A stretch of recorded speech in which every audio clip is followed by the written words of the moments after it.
Let's spend a minute and walk through the settings of the Android 3pTALK application.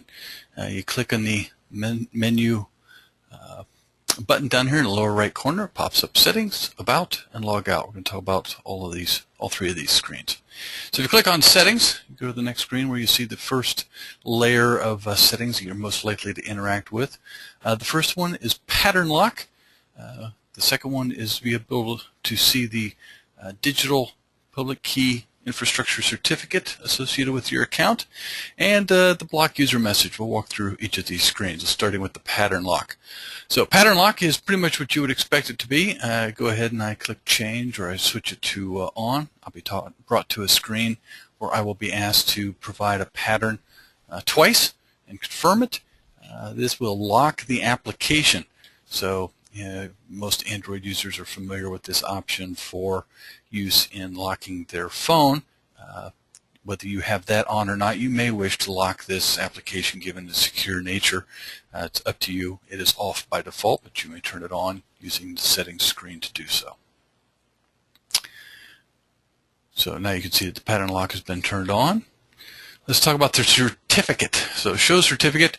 This is really of no value other than pure interest and demo capability for us to show you that you do indeed have a public-private key pair that's being used for digital signing and encryption of your messages back and forth with other users. The block user message. You'll notice when you get a message from someone for the first time, you'll be asked whether or not you wish to receive messages from that user. If you say yes, you are effectively said you do not wish to block them. If you say no, you don't wish to receive messages from that user, you won't receive any further messages. And when you do decide to block someone, either when you receive that first message or if you manually do this from the contacts book within 3pTALK. If you decide to block someone, the message within this box here right now, I've typed my custom message, type your custom block message here. You can change this to be whatever you want, and this is what will be sent to folks that you decide to block. So please keep it friendly. We've got a nice default message in there, but you can override that if you wish. Any changes you make to this screen, whether we're talking about pattern lock or the block user message, because you can't make any changes to the certificate, make sure you hit the save button for those to take effect. Moving to the next level of screens, if you click again on the menu button or on the previous screen, if you choose, you'll see that there's a change OTP, about, and logout. Let's walk through those. You've probably noticed throughout the application that you have this P button. This is for password, the ability to pull up a one-time password to log into supporting sites.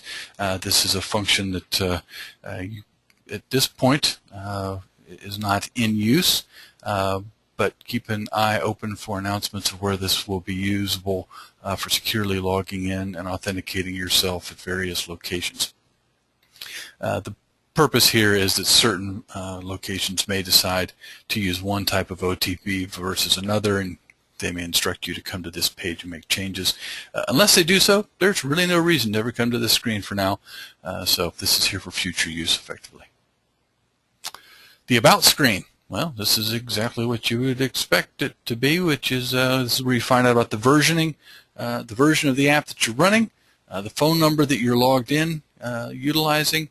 Obviously, the sponsor right now, everyone is logging in under the sponsor of 3pTALK. Other sponsors will be announced as time goes on. And, of course, a link to the 3ptalk.com page so you can find out more information. And last, not least, is the log out option. Please pay attention to this screen. When you choose log out, be aware that no one will be able to send you messages when you are logged out. They can only send you messages when you are logged in, because only then do you have everything necessary to receive the messages, most importantly all of the cryptography that's going on behind the scenes. So unless you really absolutely positively want to not be getting messages, we suggest you stay logged in at all times. Thank you for using 3pTALK, and hopefully this little walkthrough of the settings screens has been helpful. Thank you.